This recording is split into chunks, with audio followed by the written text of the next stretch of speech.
One evening, I sat at our table going through my daughter Katie's medical forms. Katie was preparing to start kindergarten, so she had a thorough checkup from the pediatrician. Meanwhile, my wife left her school forms spread out on the table. Glancing lazily at them, I noticed a letter that marked the end of my marriage. In the blood type column, it read A. I froze for about 10 seconds, utterly clueless.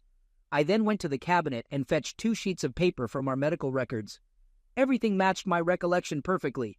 Last summer, both my wife and I donated blood to the Red Cross, receiving receipts indicating our blood type. Here they were on 2 sheets of paper. Mine was B, hers was O.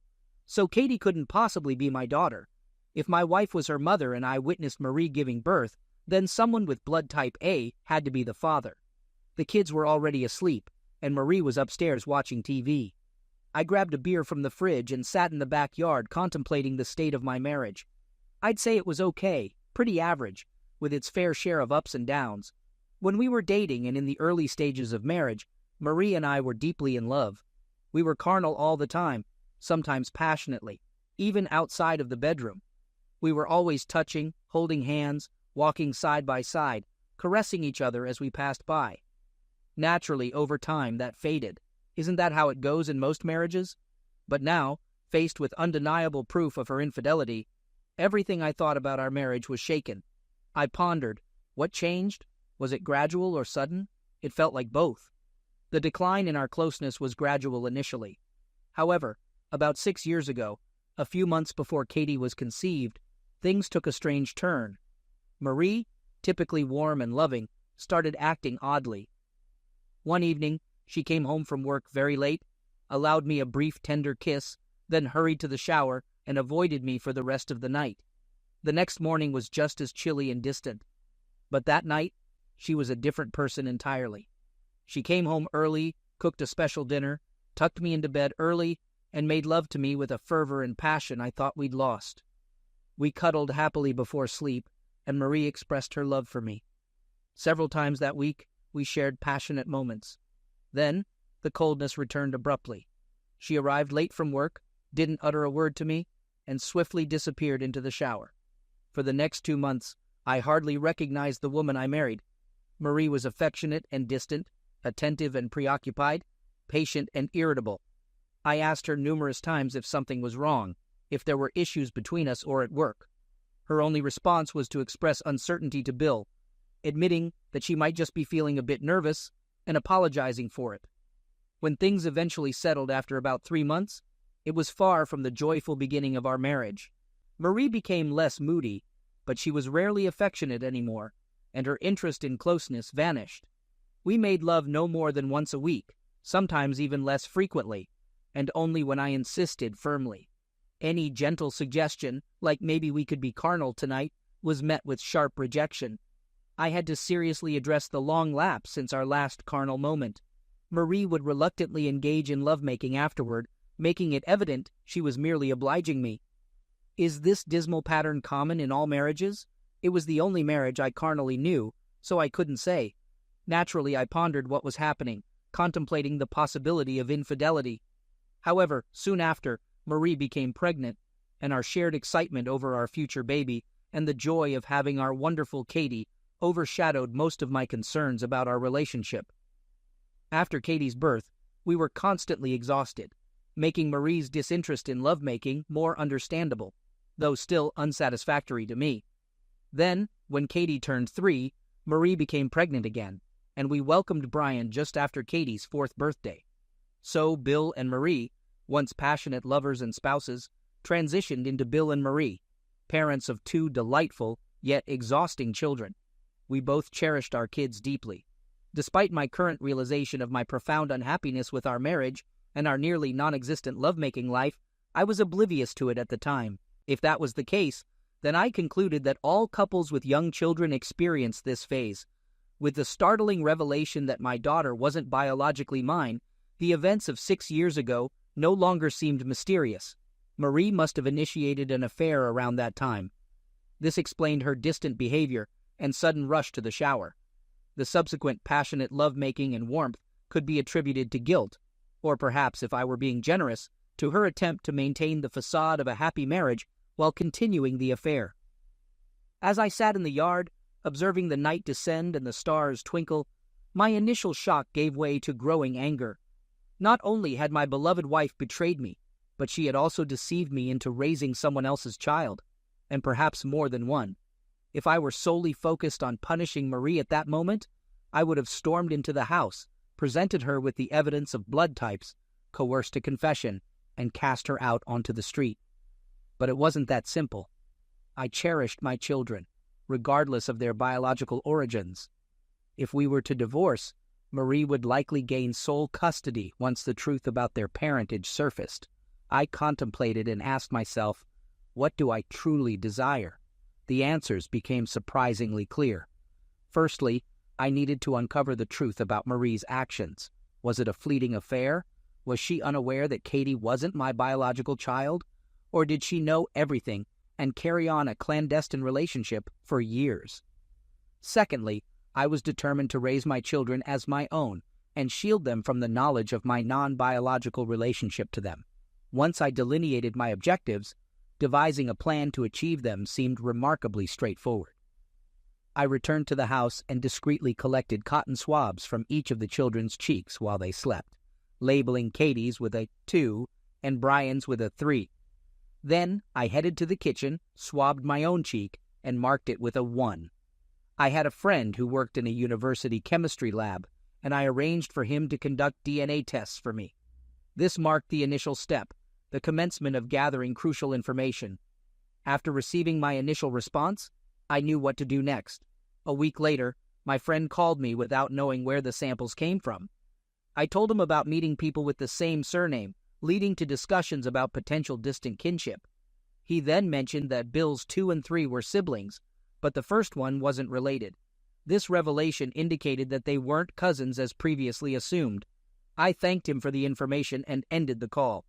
Katie and Brian were siblings, sharing the same parents. Marie, on the other hand, had 2 children with an unknown partner. Did she have knowledge of this? She must have been aware of her relations with this individual, but was she cognizant of his paternity over our children? There was a straightforward means to ascertain the truth.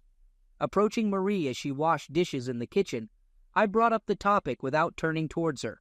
I began by telling her I had a question, and she encouraged me to continue. I explained the situation regarding my colleague's biologist friend needing DNA samples from relatives. I suggested that we obtain swabs from her, me, and each child, planning to handle the kids before bedtime and take care of ours later. I checked Marie's reaction closely as I spoke. In the middle of my explanation, she tensed, almost dropping a pan before composing herself. After I finished, there was a minute of silence before she turned to face me. Marie expressed her doubts about the idea, questioning how we could be certain about what the biologist would do with the samples, or if our privacy would be respected. Despite my attempts to argue, she firmly opposed the idea, insisting that she wasn't interested. She asked me to inform my colleague that we declined to participate. I replied softly, saying it was okay either way. Her reaction conveyed to me what I needed to know. My next step involved uncovering the truth about her affairs. Who, where, when, and perhaps why. Although uncertain, searching her home might yield clues. I required time for a thorough search. On Saturday, we planned to visit her parents. Minutes before departure, I pretended a work crisis, feigned a call, then explained the situation to Marie. She reluctantly agreed, departing with the children. Now, I had hours to comb through the house systematically. I deemed my usual haunts unnecessary to search, focusing instead on Marie's spaces. Skipping the kitchen, bookshelves, and living room, I ignored my own areas but meticulously combed through her closet and dresser. The discovery of hidden lingerie hinted at secrets.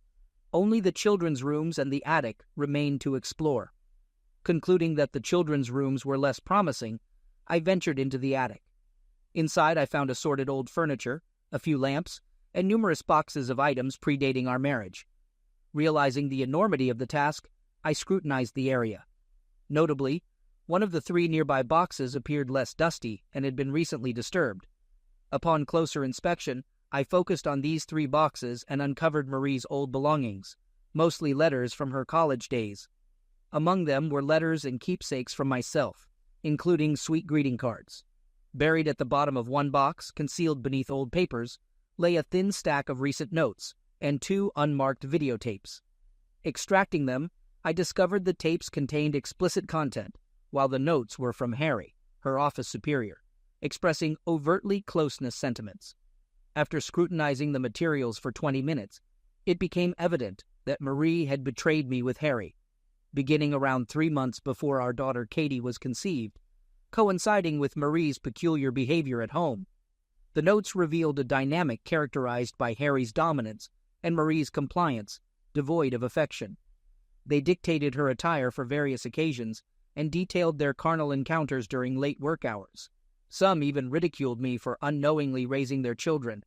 It was apparent Harry had no intention of acknowledging their paternity. My anger intensified as I realized the extent of Marie's deception, knowing Harry was happily married to Caroline, unaware of his affair. Although Marie seemed to willingly participate, there was no indication of coercion. She appeared to relish her submissive role. They both appeared to know the paternity of Marie's children and seemed to enjoy their secret over me. These revelations confirmed Marie's deceit over the past 6 years, deliberately conceiving children from another man while masquerading as my devoted wife. Filled with rage, I resolved to seek revenge on both Marie and Harry. After a brief moment of contemplation, I brought the tapes to the VCR and watched footage of Harry and Marie engaging in carnal acts.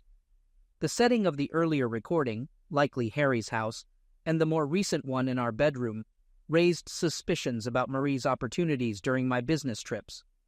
Overall, the recordings affirmed Harry's closeness dominance over Marie and her eager compliance. The room's lighting wasn't particularly bright, but both figures were clearly visible, and the sound quality was surprisingly clear, allowing me to catch every word and moan on the initial tape. From the outset of their affair, I heard Harry assuming control. Seated on the bed, he directed Marie to perform a provocative strip-tease, which she did with a smile. The closeness was rough, lacking tenderness or affection, and Harry spoke harshly to her. It saddened me to observe that Marie evidently enjoyed the encounter. The second tape featured similar carnal scenes, but included some fresh, intriguing dialogue as they reclined on the bed. Marie queried Harry about his indifference to me raising his children, to which he responded that I was a decent guy who loved children, and he didn't worry beyond that. He mentioned that if it weren't for that, he would advise her to leave me. Marie retorted by questioning what I was good for besides changing diapers. She expressed to Harry that it wasn't fair. Marie defended me, highlighting my kindness and love, comparing them to Harry's treatment. She hinted at being drawn to Harry's roughness because it contrasted with my gentleness. Despite this, they proceeded with their encounter before Harry's departure. Upon completing both viewings, I pondered their arrogance, not only in creating such evidence, but also in foolishly leaving it along with Harry's notes where I could find them. My retaliation would be comprehensive, targeting both of them. I utilized a scanner to digitize each note onto my hard drive. Then, using software borrowed from work for a previous project, I converted each videotape into a digital file on my hard drive for future editing. Once finished, I stashed the records and tapes in the trunk of my car, concealing them under the spare tire. I then meticulously tidied up the attic, ensuring Marie remained oblivious to my presence. Over the following 2 weeks, I methodically executed my plans. It was much easier than I anticipated to feign normalcy with Marie, acting as if nothing unusual had occurred. It struck me that she had deceived me for 6 years, making it easier for me to reciprocate. Despite lacking any desire for her, I continued to act affectionately, even initiating closeness, albeit cautiously, to make it easier for her to refuse. I truly had no desire to touch her ever again. An important event loomed in Marie's life. She had been elected as the new president of the Key Society, a significant charity in our city, and was set to officially assume office at a luncheon where she would deliver a speech outlining the charity's plans for the upcoming year. Marie had served on the Key Society board for 3 years and felt greatly honored to be named president. Nervous about her presentation, she asked for my assistance in preparing the PowerPoint portion she intended to use. This presented me with a golden opportunity. For about a week, I collaborated with her every evening, allowing her to share her slides and other materials with me, organizing them into a cohesive presentation.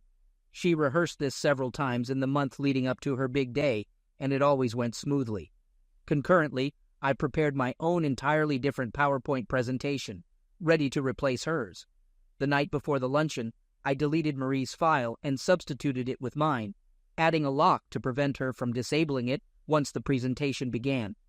All I needed to ensure was that Mary had extended an invitation to Harry and his wife for dinner. I casually inquired, and she confirmed they would attend on that significant evening. I shared Marie's excitement, though for different reasons. Arriving early, Marie, elegantly clad in a black evening gown, looked stunning. I assisted her in setting up the laptop, conducting a couple of tests to ensure smooth playback. We all relished a fine dinner and some initial speeches. Marie was then warmly introduced by the outgoing president, and she approached the podium with a blend of timidity and pride. As applause erupted, she commenced her speech and launched the PowerPoint presentation. Initially, it unfolded as expected, showcasing images of the society's key charitable endeavors and financial breakdowns. Then, as per my scheme, it abruptly shifted focus. A sequence of still photos followed, frames I extracted from 2 videos depicting a couple engaged in various carnal acts. While some images were dim, the collective impression of a dozen or so unmistakably featured Marie and Harry. For a few minutes, Marie continued addressing key social issues. Then, amid a sudden stir among the audience, she turned to the screen behind her. Gasping, she inadvertently knocked over a glass of water onto the podium, momentarily frozen in shock. Soon, a vivid blush spread across her face and neck as she frantically tried to halt the presentation. By then, still photos had transitioned into brief video clips. Harry's voice rang out as he questioned how they would prevent me from discovering that she was carrying his child. He mentioned that, as long as she allowed me occasional closeness, I wouldn't suspect anything. He added that she should remember that she belonged to him. The room erupted in laughter and jeers from all corners. Marie stood transfixed, utterly dumbfounded, and too stunned to even feel embarrassed. At a nearby table, Caroline, Harry's wife, seized a vase of flowers, smashed it over Harry's head, and exited amidst the commotion. As people gradually vacated the ballroom, they cast glances back at Marie, gesturing and reliving the astonishing spectacle. Surprisingly swiftly, Marie and I were left alone. She stood on the podium, defeated and desolate. Sitting at a table 10 feet away, I grinned broadly as I looked up at her. Eventually, she met my eyes, wearing an expression of profound sorrow. She questioned how I could betray her, and stated that she thought I loved her, which struck me as amusing given the circumstances. I burst into laughter and made my exit, denying any remaining love for her. It wasn't like that at all. It was a delightful fantasy, but entirely implausible. I realized that the entire town would soon learn of Harry's paternity, which could jeopardize my custody of the children in the divorce. Additionally, they would resent being labeled as Marie's illegitimate offspring. I acknowledged that I should have been more subtle in my approach. Taking the initiative, I consulted a divorce attorney and collaborated with them multiple times to draft documents for future use. I then created the exact PowerPoint presentation I had described earlier, but instead of waiting for Marie's dinner event, I presented it to her. One evening, 4 weeks prior to the dinner, after putting the children to bed, I summoned Marie and asked her to review the draft of the PowerPoint I had prepared for her upcoming speech the next month. She snapped, questioning if it could wait because she was exhausted that day. Firmly, I asserted that it couldn't wait, reminding her that I needed to review what changes were necessary so I could make them in time. I mentioned that I did all of this for her in my spare time. I then ushered her into the office and seated her in front of the computer. Instructing her to hit the letter A when she was ready, I told her that the file would start on its own, inwardly smiling. I observed her closely. Initially, everything proceeded smoothly as she rehearsed her remarks on the first few slides of the society's presentation. Then she gasped, her face draining of color as she beheld still images of her and Harry engaged in closeness. Turning to me, mouth agape, she remained silent. I met her gaze impassively. Soon video clips surfaced, featuring conversations about his paternity of her children and her deception of me. As more scenes unfolded, Marie frantically attempted to halt the file, but I thwarted her efforts. Eventually, the screen went dark. This ordeal lasted about 2 minutes. Marie slumped in her chair, head bowed, unable to meet my gaze. After a moment, she finally spoke, lifting her head to look at me. In that instant, she seemed to age 20 years. "Bill, me? Oh, Bill, I'm so sorry," she sobbed. "I'm truly sorry. Can you ever forgive me?" "Forgive you?" I retorted coldly. "For what?" "Let's see. For having an affair with Harry Dorner, which apparently spanned our entire 6-year marriage. For bearing him 2 children while leading me to believe they were mine. For mocking me and disrespecting me behind my back. For denying me closeness at Harry's behest. Is that what you want forgiveness for?" Her sobs intensified. "Bill, I don't love him. You're the one I love. The one I've always loved." My anger simmered, restrained. I said nothing, but internally I thought, "No, Marie, that's nonsense. You love our lifestyle. You appreciate how I cater to your needs, care for the children, but you don't love me. No woman who loves her husband would behave so deceitfully." I reclined, allowing her tears to flow. I relished her distress, maintaining silence during the 20 minutes it took for her to cry. Eventually, she sniffled several times, wiped her face, and looked at me. "What will you do, Bill? Are you going to divorce me?" "No, Marie, I won't," I lied. "I care too much about Katie and Brian, even if they aren't biologically mine." I let the words linger before continuing. "But things will change drastically from now on. You can count on that. Let's begin immediately. Call that idiot Harry and tell him to be here in 15 minutes. She stared at me, horror evident on her face. "But I can't do that. He's at home with his wife and kids. He won't come." I grinned. "Say whatever you must, but get him here. Let him know if he doesn't show up within 15 minutes. His marriage will be over by tomorrow." She hesitated, perhaps unsettled by the coldness in my demeanor. Without uttering another word, she headed to the kitchen and dialed her lover. When Harry arrived, he wore the insincere smile I anticipated. Marie must have briefed him on the situation, for he appeared anxious and apprehensive. "Come into the office and take a seat, Harry. And you too, Marie. We have something to discuss," I directed. As we settled, I wasted no time. "Okay, Harry, here's the deal. You've been enjoying yourself with Marie for quite some time, making me out to be a fool. That ends now. Everything has changed, and it's time for you to face the consequences." He began to respond, but I silenced him. "Sit, watch, and listen." I scrolled through the PowerPoint presentation and relished his horrified reaction to its contents. When the presentation ended, a prolonged, unexpected silence ensued. Strangely, I found myself enjoying it more than they did. "Now you'll do exactly as I say without question, or your seemingly blissful marriage to Caroline will abruptly and publicly come to an end. Understand? Don't speak. Just nod," I instructed. He begrudgingly nodded, his expression seething with anger. "Good. Listen carefully and keep quiet. I have several documents for you to sign. I'll give them to you one by one.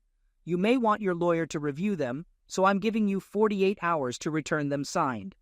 Otherwise, Caroline will be invited to view a brief video clip. The first document acknowledges that you are the biological father of Katie and Brian and commits you to pay child support until they turn 21, along with a lump sum for their college education. The amounts are specified here, $10,000 per child per year, plus $100,000 per child upon their first year of college. The funds will be placed in a trust fund, of which I am the sole trustee, with authority to utilize it for the children's needs," I explained.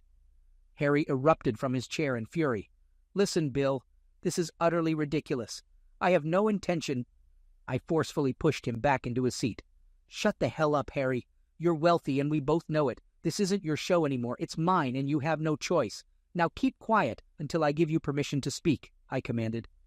Across the room, I noticed Marie looking at me with a horrified expression. This was a side of her devoted husband she had never witnessed before. "The second document grants me permission to adopt the children. You and Marie will need to sign it.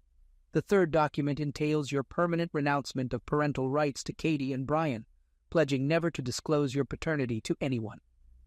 And lastly, a personal admission that you exploited my wife in the workplace, coercing her into an affair," I continued. "What?" Harry exploded once more. "That's a complete fabrication. She wanted it as much as I did." "Sit down, Harry," I commanded sternly. "Perhaps, but Marie will still file exploitation complaint against you. It's one of my conditions for not divorcing her. Do you understand, Marie? I asked, turning to her. She glanced fearfully between me and Harry, offering no response. Allow me to clarify, I said to both of them. I have no immediate plans to act on these documents. Consider them my insurance, Harry, in case you ever contemplate shirking your financial obligations to our children or suddenly decide to reveal their true parentage to others, I added, handing Marie the prepared exploitation complaint. Sign it, Marie, I instructed firmly. She complied silently, still appearing apprehensive. Now, Harry, we're nearly finished with your part in today's proceedings. I expect these documents back in my possession within 48 hours. You can deliver them here, and should you entertain any misguided thoughts, such as damaging me, rest assured, copies of your incriminating correspondence with Marie are securely stored, ready to surface if necessary, I concluded, gazing at him disdainfully. Any questions? Taking Marie's hand, I guided her back to the office and seated her. I had never witnessed her in such a state before. She trembled with horror. It's all right, Marie. I would never damage you. There's no need to be afraid, I assured her. God, Bill, what's gotten into you? How could you do this to Harry? She exclaimed. I regarded her with some surprise. You truly don't understand, Marie. Don't you realize that what he did to you, to us, is malicious and unjust? She blushed. Yes, of course. It's plain. Well, you're so furious.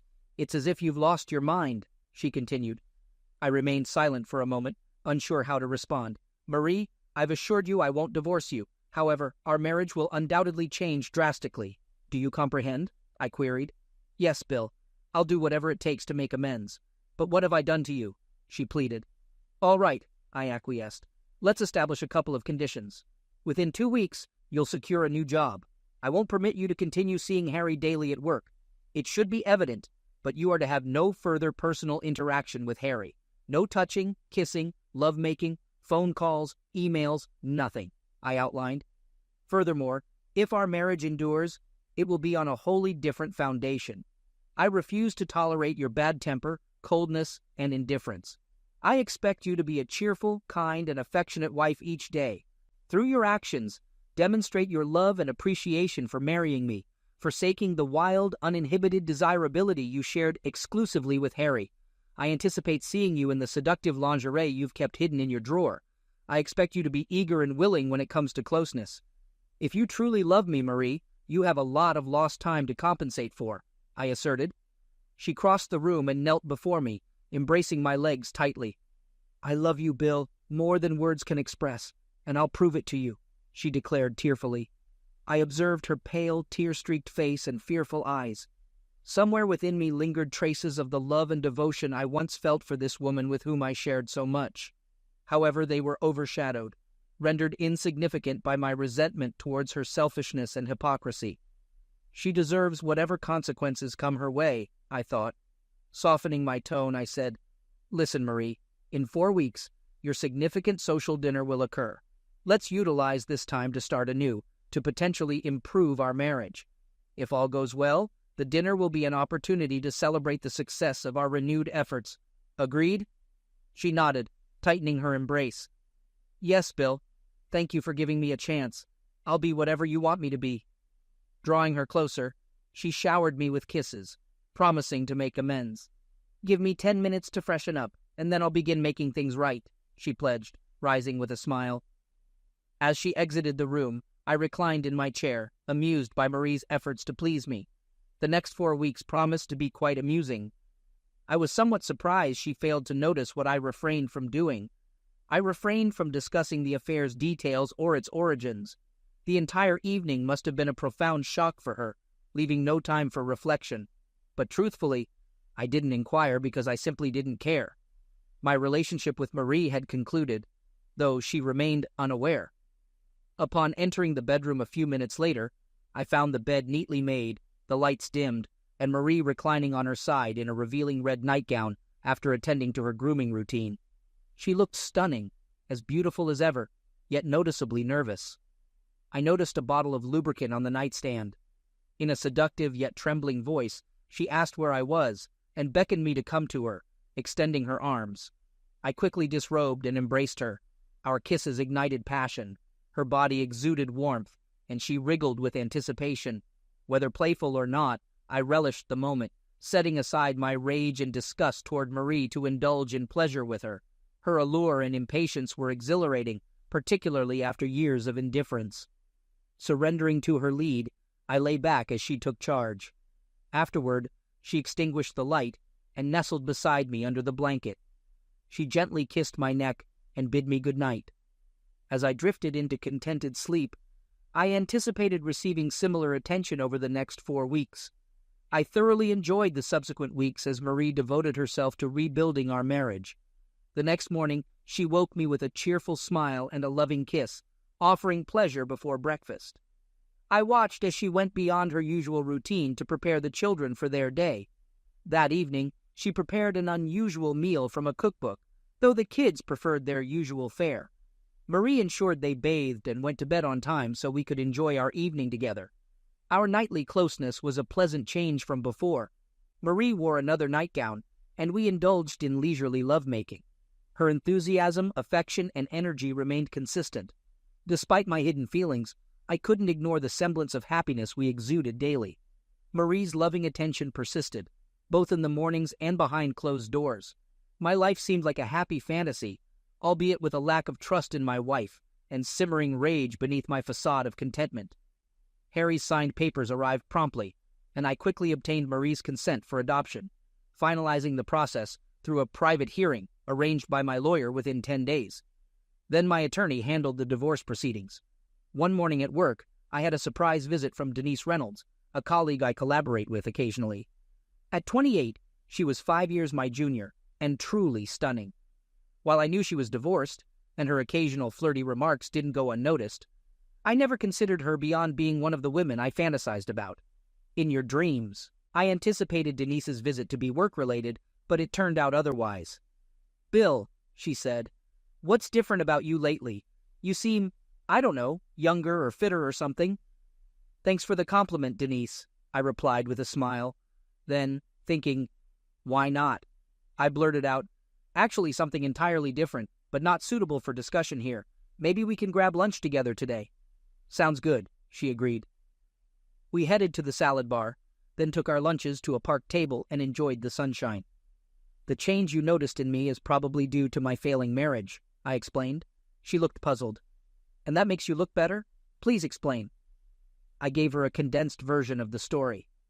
"A couple of weeks ago, I discovered my wife was having an affair with a coworker. It's been going on for a while. I confronted him to leave her alone, and since then, she's been bending over backwards to make it up to me. Here's a secret, Denise. Marie thinks she can win me back, but I've already decided I'll be leaving her in a few weeks. I can't stay with someone who betrayed me. In the meantime, she's treating me like a king, both in and out of the bedroom. That's the change you noticed today," I concluded, and she appraised me with a look. "I'm impressed you're handling it so well," she said. "When I found out my ex was cheating, I nearly fell apart. It took me months to get back on track." "I'm sorry," I offered. "I didn't know you went through that. But I've taken control of my situation now. It'll unfold the way I want, not someone else's way. That's making me feel a lot better." Taking another chance, I added, "One nice thing about my situation is that even though I'm not officially single yet, I know I will be soon. So, I don't have to hold back from expressing my admiration for the lovely lady sitting with me in the park today," I said, smiling at her. She blushed slightly, glanced away, then back at me. "Geez, Bill, you've put me in an awkward spot. I didn't think it was so straightforward," she said. "Sorry, Denise, but you're so beautiful and fun. I've been attracted to you since we met. It's just that until now, it was off limits to talk about it. Any chance you'll join me for dinner on Saturday? I know a charming Italian place with a river view." She looked at me seriously. "Bill, I like you too, and it's always been easy with you. Can I trust you? Is your marriage truly over? Or is this just some ploy to get into my pants? Excuse my skepticism, but I've seen this scenario before." "Denise, I've always been honest with you, and as you know, I've never pushed you before. I'm ending things with Marie in about 2 weeks and filing for divorce the same day. There's no going back, but I understand if you want to distance yourself. I'll just be a little disappointed." She smiled. "No, Bill. Now that you've made the offer, I'm ready to accept it before you change your mind." She gazed at me intently, and after a moment's hesitation, I leaned in and we shared a light, tender kiss. It wasn't fiery or passionate, but it felt like a beautiful promise. As we parted, I couldn't help but smile, feeling like a joyful child. When I informed my wife about my Saturday night date, it brought out a cruel side in me. I bluntly stated that I would be going out with another woman and expected her to stay home with the kids. Marie was taken aback and on the verge of tears. "Bill," she protested, "but I've been trying so hard. Please think of something to salvage our marriage. How can you see someone else?" "It's quite simple, Marie. Not only did you see someone else, but you also engaged in a 6-year-long affair behind my back.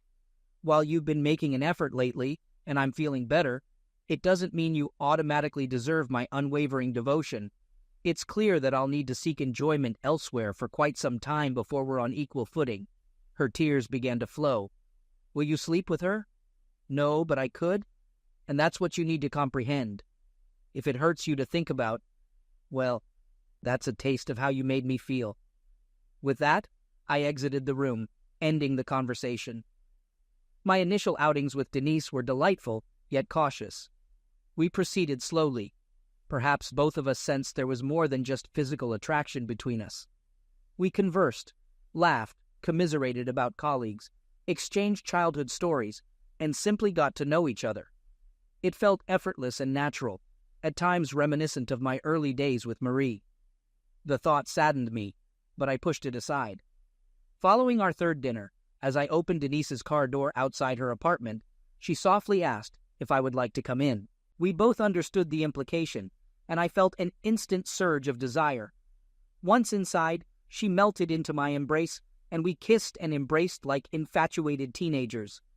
Pulling back slightly, she confessed to me that she really wanted this, but was quite nervous because it had been a while.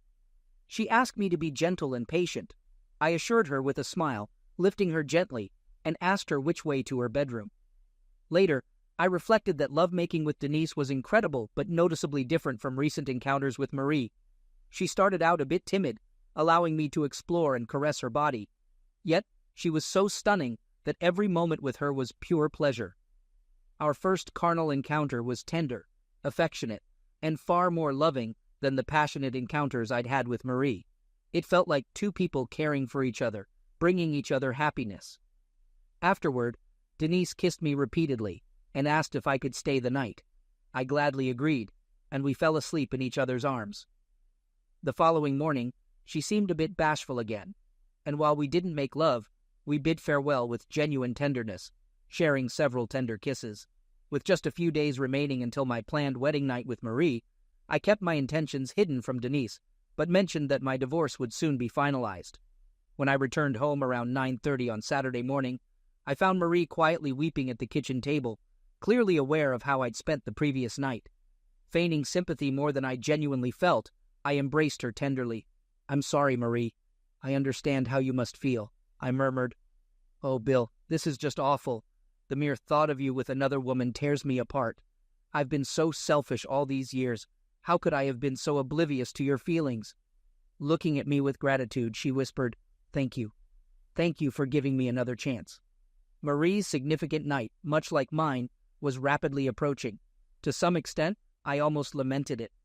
The past 4 weeks with Marie, marked by very satisfying closeness, were enjoyable, and I'll miss them. However, nothing she did even began to diminish my resentment and anger. Her utter betrayal far surpassed any attempts at reconciliation. When I examined my heart, there was only a tiny bit of love for her and a minuscule drop of sympathy for what awaited her.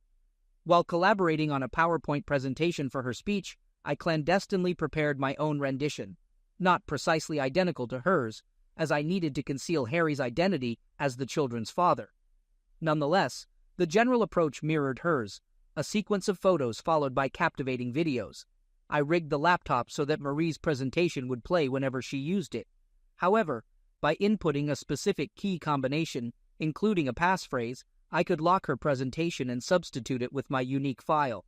In the days leading up to the event and on the evening itself, Marie anxiously asked if I had deleted the dreadful file she encountered 4 weeks ago. Each time, with a loving smile, I reassured her it was gone and demonstrated that her presentation was intact on the laptop. The last few days at home were particularly sweet. Marie began to feel more assured that she was winning me over again, and her affectionate gestures seemed less desperate, yet more serene. The pain she endured when I spent the entire night with Denise only elevated her further in our bed. Knowing that this charade was about to end, I savored every moment. When the big night arrived, we were there early, with me donning a rented tuxedo, and Marie looking glamorous in a black evening dress with spaghetti straps that accentuated her neck and shoulders. We ran her PowerPoint presentation twice to ensure everything was in order. As she leaned over to place her purse under the podium, I swiftly input the key combination, signaling that everything was set, and everything unfolded exactly as I anticipated. We enjoyed a pleasant dinner, engaging in friendly chatter with our companions at the table. Then, Marie was warmly introduced by the outgoing president, and she nervously approached the podium amid applause. According to my watch, her joy and anticipation lasted precisely 54 seconds. That's how long it took for the still photos of her infidelity to appear on the screen. Marie didn't freeze or spill her water, but she turned to me with horror and disbelief before futilely attempting to halt the presentation. Naturally, she failed. As the video clips played and the audience reacted with a mix of indignation and laughter, she stood there, flushed and defeated, making no attempt to respond to the vulgar remarks directed at her. Moments later, we were alone. I sat quietly, observing her from across the table. Finally, she uttered the question straight from my fantasy. "Bill, how could you do this to me? I thought you loved me." "Yes, Marie," I replied. "In these past few weeks, I loved you just as much as you loved me 6 years ago." Approaching the podium, I placed several folded papers in her hand. "I'm filing for divorce. Consider yourself served. If you remain in town, we'll have joint custody of Katie and Brian. Otherwise, I'll fight for full custody, and you know I'll win." Almost at the door, I heard her scream in anguish and fury. "But you promised you wouldn't divorce me. You said we could work things out." Turning back to face her, I responded, "Yes, Marie. So I suppose after all these years of your deceit, I lied to myself.